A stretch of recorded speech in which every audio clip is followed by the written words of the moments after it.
Be strong, but don't be too unfeeling. Be open, but don't get too messy. Be confident without being a jerk. If that all sounds impossible to balance, you're not imagining it.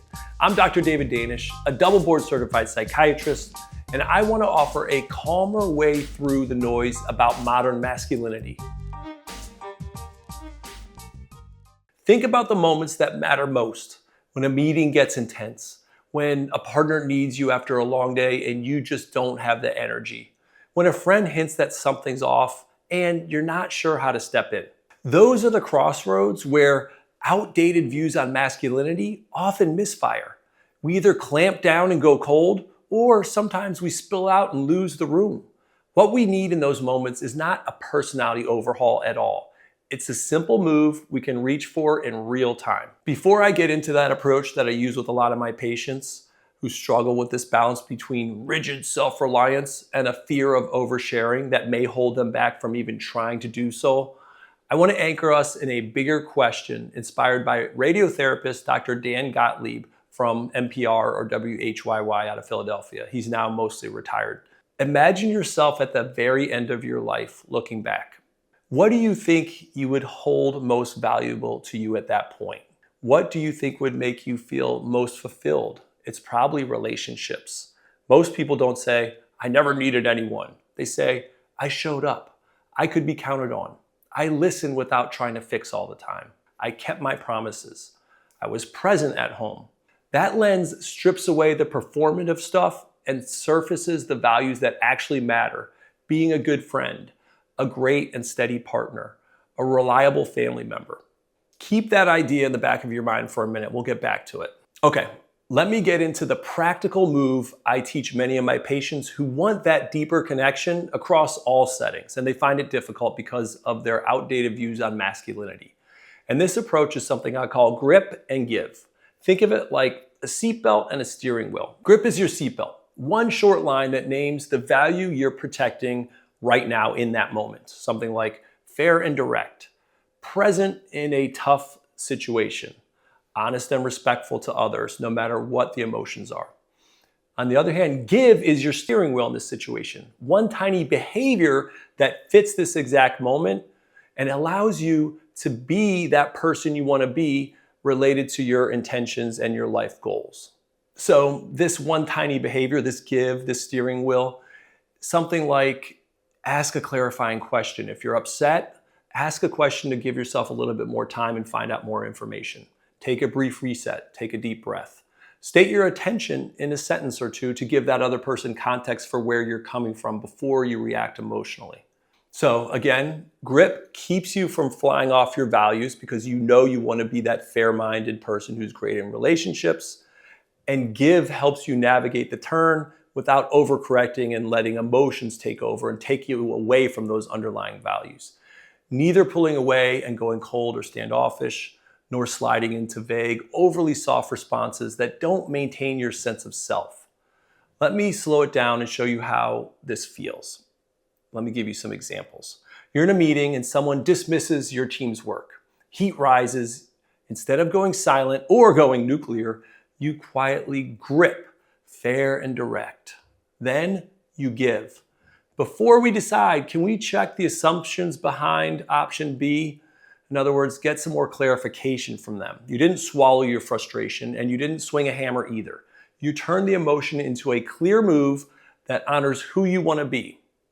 Okay, another example. At home, you walk in wired from the long day. Your partner asks a reasonable question that lands wrong. Grip.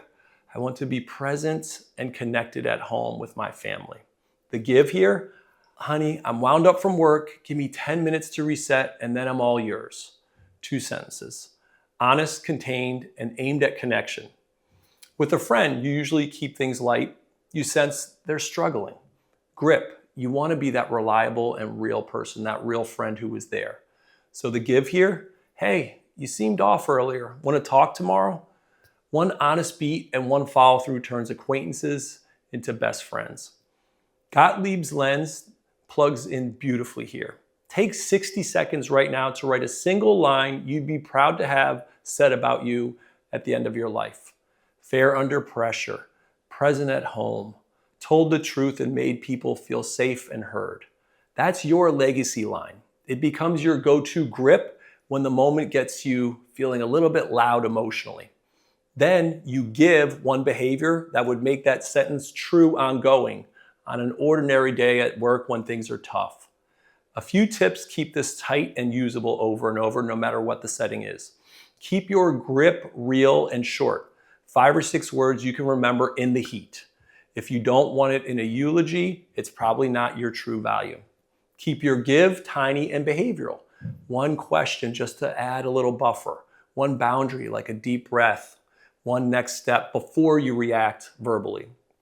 If you're someone who tends to be very wordy and over-explain, cut your give in half. If you tend to be someone who's stoic and doesn't say much, add an additional line of honesty. And practice both directions. Moments of steady composure and moments of clean candor. That's how range, not rigidity, gets built. And modern masculinity is about range. Okay, here are 3 quick reps to make this all stick. They're simple, they're specific, and they're doable in a normal week. First, write your legacy lines using Dr. Gottlieb's end-of-life lens and place them where you'll see them before a likely stress point, preferably where you'll see them every day. Could be on your calendar app, on your notes app, on your bathroom mirror, something like that. You can tailor by context a little bit here. Of course, your sort of close, intimate relationship with your family is not going to be the same at work, but it might be fair under pressure and clear in your tasks at work. At home, it might be present, patient, kind. They should rhyme with each other so you don't have to remember 2 different philosophies, but it's okay to adjust them slightly depending on the setting, of course. Second, in the next high-stakes conversation, whether that's at home or work or school, meaning there's something to lose, some emotion involved that can take over. It might be your relationship is on the line, reputation, etc. And you feel tension. Do one grip and give. Say your value in a single line to yourself, the grip, and then choose one of those behaviors that matches this moment, the give. For example, I want to be fair and direct, think to yourself. So you speak out loud. Before we decide, can we check those assumptions you mentioned? Or at home, I'm committed to being present. I need 10 minutes to reset, then I'm all yours.